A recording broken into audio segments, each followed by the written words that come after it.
So what is the glycemic index? Now, this is something that's used to measure how much a specific type of food is going to increase your blood levels, your blood sugar levels, excuse me. Now, we want to make sure that blood sugar is not spiking because that is going to put an impact on our pancreas, which, if you know diabetes, once the pancreas can no longer put insulin into the bloodstream to help lower those blood sugar levels, it's going to become overworked just like any other engine out there, and it's going to die. That's where the extra, when you're taking diabetic supplements, when you're taking those shots, what you're actually doing is putting insulin into the bloodstream to help lower that blood sugar. But you can actually do a lot of that stuff with your nutrition. Many times you'll hear people actually reverse their diabetes because they change to a healthier lifestyle. So the glycemic index itself goes from low, medium to high, and normally foods are rated or judged from 0 to 100. So when you see something that's anywhere from 0 to 20, 0 to 30, that's going to be considered low.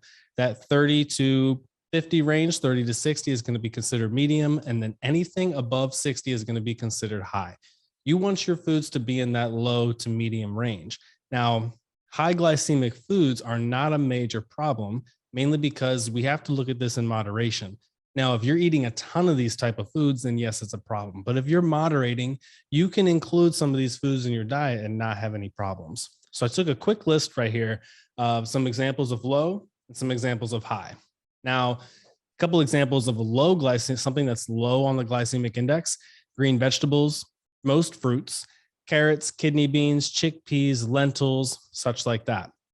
On the higher end of things, you have much more processed foods. So bread, breakfast cereals, breakfast bars, cakes, cookies, a bunch of those sweets, even white rice, potatoes, and think of everything that comes with potatoes. So potatoes can also be turned to potato chips, French fries, any of those type of things, mashed potatoes, all that's going to be high up on that rating. Yogurts, fruit yogurt, sweet yogurts, and then watermelon and pineapple.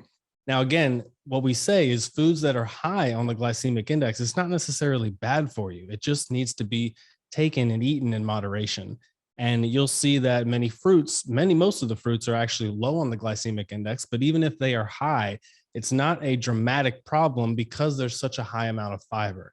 What that fiber is going to do is it's going to actually slow the digestion of those simple carbohydrates coming from those fruits. In other words, moderating how it goes into the bloodstream, and it's not just this Russian onset. So I like to use fruit as my pre-workout because many times that onset of energy, that onset of sugar actually is going to give me more energy, and then I use that in the workout.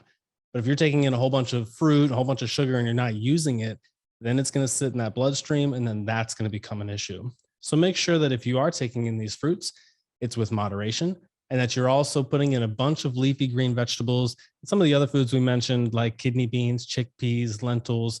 A lot of that stuff is going to help lower that blood sugar.